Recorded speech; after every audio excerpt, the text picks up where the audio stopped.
Naomi Campbell is somebody that is connected to people all over the world, rich, powerful people. And her name, has been coming up a lot recently, and she's been very silent on was video cassette tapes labeled Ibiza tapes that was seized from Diddy's two-star island, Miami Beach, Florida residence on or about March 25th of 2024. At times, and that toughness is what, made me who I am today. Like, I'm scared to do bad things because my mother used to make sure that, I knew the difference, so, yeah. every time. With you, with that. Identify with you. Naomi Campbell, a name that once defined beauty, fame, and power across the world. But what happens when someone like her suddenly disappears? Just days after federal agents seized what they called the Meridian tape, her name vanished from headlines, her social media went silent, and her presence online began to fade as if she was being erased in real time. There was no public statement, no farewell, just silence. And now, the world is asking the question no one dared to ask before. What was on that tape? And why did Naomi Campbell disappear the moment it surfaced? The world didn't watch her step away from fame, she vanished. It happened the same week federal agents confirmed they were in possession of a mysterious file known only as the Meridian tape. The model who had once defended powerful figures on camera suddenly found herself at the center of whispered allegations. Not long after, her entire digital presence began to flicker and fade, as if someone were erasing her from the internet in real time. She never made a public announcement about taking a break or going into hiding. One day, she was seated in the front row at a major fashion event, smiling as though nothing could touch her. The next, she was simply gone. Disappearance sparked no one.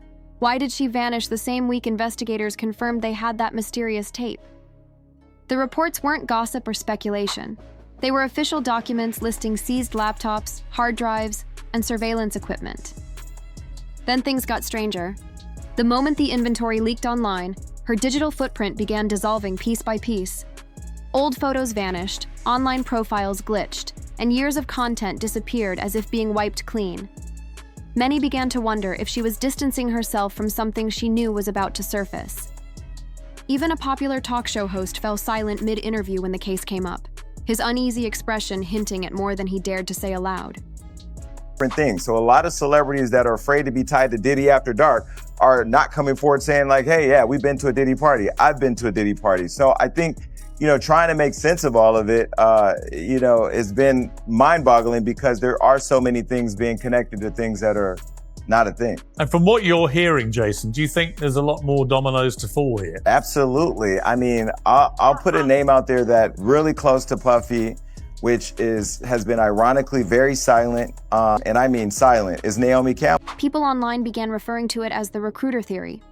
The story suggested that the infamous parties thrown by a powerful entertainment mogul were never solo endeavors.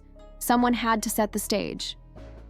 They needed a person who could coordinate the guest list, make introductions, and convince newcomers that it was nothing more than an exclusive social gathering.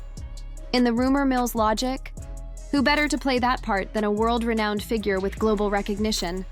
Luxury appeal and connections spanning from Milan to Monaco? It was the perfect blend of charm and credibility, someone who could make even the most uncertain guests feel at ease. The whispers began gaining traction in the early 2000s, shortly after the mogul's very public breakup with another celebrity.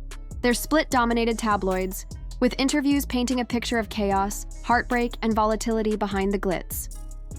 As the world devoured every headline, the supposed recruiter theory became another piece of the larger, ever-evolving mystery surrounding the celebrity elite. He was larger than life, but at first I didn't like him at all. I didn't. I thought he was like, ick. I didn't like him because, Sean and I were very different that way, Because I didn't think much of myself. And so the world didn't think much of me. That lined up. Just one of those breakups that really, it was like a tough one for me for whatever. And then out of nowhere, she appeared again. Her history seemed to tell its own story, a pattern of aligning herself with powerful, controversial figures. Whenever whispers of scandal surfaced, she found a way to stand just close enough to the fire to feel its heat, yet far enough to deny ever being burned. In one interview, she insisted she knew nothing of the dark dealings surrounding certain high society figures. Her voice trembled slightly as she condemned their actions, expressing disgust like everyone else. But when survivors began sharing their stories, the polished image started to crack. The accounts painted a picture that was difficult to ignore, one filled with uncomfortable overlaps and familiar faces. Old photographs resurfaced, showing her in the company of people whose reputations would later collapse under the weight of global scandal. Each image felt like another piece of a puzzle she preferred to keep hidden. She had once defended certain men publicly, men who would later fall from grace. And when their downfall came, she quietly stepped back, claiming she had seen nothing. In interviews, she spoke of empathy, of using her voice to protect others, to bring awareness to injustice. Yet for those who remembered the photos, the parties, and the names, her sudden innocence raised more questions than it answered. She wasn't just a model, she was the model. The face that could open every door, the name whispered in every luxury suite from Paris to New York. Younger models trusted her implicitly. If she invited you somewhere, you didn't think of risk, you thought of opportunity. That's what made her both magnetic and dangerous. Rumors began to swirl about a secretive island gathering, an event that, according to online theories, could expose more than anyone expected. It started as a whisper in the corners of message boards and private chats, a single grain of gossip that quickly grew into a storm. The island, people said, was the kind of place that didn't appear on public itineraries. You needed an invitation, a private jet, and the right kind of reputation to even know it existed. The setting was the perfect disguise: sunlit beaches that gleamed like glass, sprawling villas perched above the ocean, champagne chilled in silver buckets, and a guest list curated from the glittering pages of fashion magazines. To the outside world, it looked like heaven, a place where fame, beauty, and wealth intertwined under the soft gold of an endless sunset. But those who paid attention noticed the inconsistencies, the sharp edges beneath the glamour. There were too many locked doors, too many bodyguards who watched too closely, too many smiles that didn't quite reach the eyes. Behind the laughter and the music, something felt off. Some claimed that the parties went on long past dawn, that guests were told to hand over their phones before stepping inside the villas, that the cameras kept rolling even when no one thought they were being filmed. The island's beauty was a distraction, a stage where the performance of luxury concealed something far more private and possibly far more sinister. At the center of it all was a celebration, a birthday for a famed designer whose name commanded respect across continents. The host, a powerful entertainment magnate, had spared no expense. Every detail had been planned to perfection. The fireworks, the guest list, the whispered exclusivity that made attendance itself a kind of status symbol. But the photographs from that night told conflicting stories. Some captured pure joy, dazzling smiles, glittering lights, laughter that seemed effortless. Others, though, carried a strange stillness, as if the camera had caught something no one intended to reveal. In a few shots, guests appeared almost dazed, their expressions distant even as they posed for the lens. And then there was that photograph, the one that disappeared. It had been posted briefly on social media by an attendee before vanishing within hours. Too quickly for an accident, too perfectly timed to be ignored. Those who saw it before it was deleted described it in fragments: a crowded room, a few familiar faces, and a single figure whose gaze seemed fixed on something, or someone, just out of frame. No one could agree on what the picture truly showed, but the fact that it disappeared only made the story grow. Within days, the chatter became a storm. What was in that photo? Who had made it vanish? And most importantly, what did it mean? Every theory contradicted the next, yet all of them pointed toward the same conclusion. Something about that night wasn't what it seemed. Soon after, the model's carefully built empire began to tremble. The first cracks appeared in the form of financial reports, an anonymous whistleblower, a leaked document, questions about missing funds. The charity she had founded years earlier, once celebrated for its philanthropy, suddenly found itself under investigation. Auditors cited unexplained expenditures, money that had flowed in circles with no clear destination. The media pounced. Headlines that once praised her elegance now hinted at hypocrisy. For years, she had been untouchable, her name synonymous with grace and influence. But influence has a way of fading the moment it's questioned. Invitations stopped arriving. Friends turned cautious. Her team released carefully worded statements, yet each one seemed to raise more suspicion than it resolved, and remained silent. No explanations, just absence. The woman who once ruled red carpets and front rows was suddenly invisible, her social media frozen like a monument to another life. For someone who had lived so completely in the light, the shadows were closing in fast. Whether the island stories were true or not, no longer mattered. Perception had already taken hold. People no longer cared about facts. They wanted a narrative, a villain, a symbol.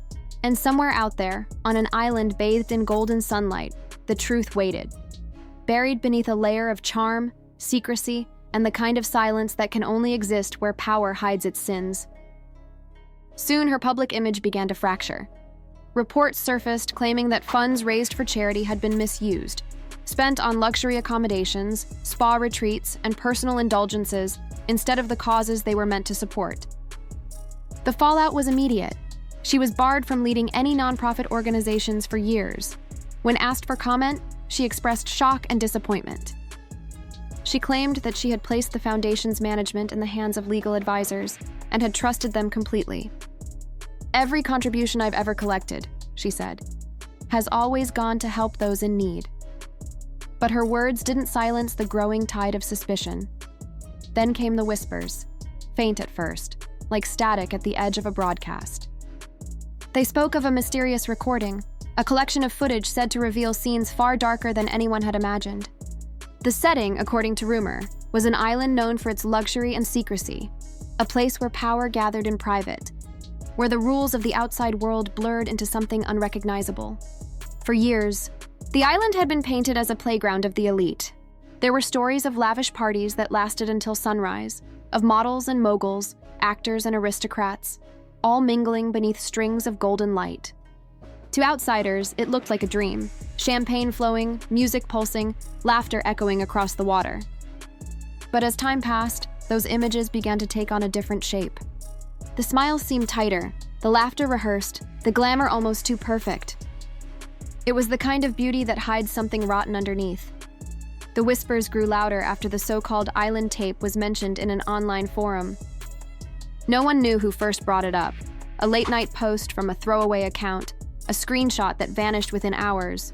But once the idea existed, it spread like wildfire. The claim was that the footage had been taken during one of those famous gatherings, a night when the line between indulgence and exploitation disappeared completely. People said the recording showed faces the world knew well, caught in moments that could not be explained away. And somewhere in that footage, they said she appeared, not as the center of the chaos, but as a shadow in the background. A familiar silhouette, a face glimpsed between flashes of light and movement, half smiling, half watching. It wasn't what she was doing that drew attention. It was the fact that she was there. In a single frozen frame, she became part of the story, whether she wanted to be or not. No one could confirm if the footage was real. The rumors came from every direction. Anonymous insiders, former employees, journalists who claimed to have seen fragments. Each story contradicted the next. Some described it as a few seconds of silent video, others as hours of documentation too disturbing to release publicly. But the uncertainty only fed the obsession. People didn't need proof. They needed the thrill of the mystery, the feeling that they were uncovering something forbidden. And as speculation mounted, so did the scrutiny. She began to withdraw from public life. Her social media accounts went quiet.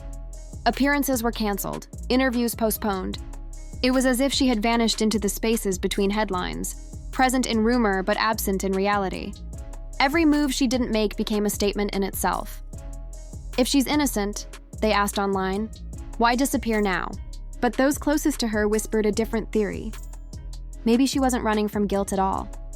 Maybe she was running from the image of herself, that haunting still frame from the rumored footage, the one that could be replayed endlessly, dissected by strangers, judged without mercy. In a world where perception mattered more than truth, one misunderstood photograph could destroy a lifetime of careful image building. Perhaps it wasn't guilt that kept her up at night, but fear. Fear that the past, captured on film, might escape its cage and find its way into the light. Fear that the world would freeze her image mid-smile and decide who she was before she had the chance to speak. Because once something like that is seen, it cannot be unseen. She knew what public outrage looked like. She'd seen it consume others before her. One day adored, the next day erased. All it took was a headline, a clip, a wave of moral fury too large to outswim, even if she was nothing more than a bystander in that room. She understood how proximity could look like participation, and silence could be mistaken for consent. And so, she did what survivors of scandals often do. She retreated into invisibility. The penthouse lights went out. The private jet stayed grounded. Her phone, once buzzing with invitations and offers, fell silent. Friends claimed she was traveling.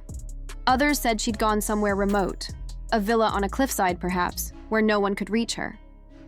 Some believed she was negotiating behind closed doors, trying to find out who had the footage and what they intended to do with it. In her absence, the myth only grew. The internet built timelines, mapped flight records, compared outfits and old photos to those described in the rumors. Every coincidence became evidence. Every silence became confirmation. And through it all, the image of her, poised, flawless, smiling in the background, became a symbol of something larger. The question was no longer whether she was guilty, but what her presence meant in a system where power bought silence and beauty masked corruption. The story was never really about her, yet she had become its focal point. The world, hungry for someone to blame, began to circle. When the day came that the footage would finally surface, if it ever did, she knew exactly how it would unfold. The cameras would pan over the obvious villains first, the ones everyone already expected. But then inevitably they would pause. The audience would notice her standing nearby, unbothered, smiling faintly as the scene unfolded. And maybe, in that frozen moment, it wouldn't matter what she had or hadn't done. It wouldn't matter if she had known the truth or simply stood too close to it. The only thing that would matter was that she was there, a silent witness, captured forever in the frame, her expression calm, her fate sealed not by action, but by association.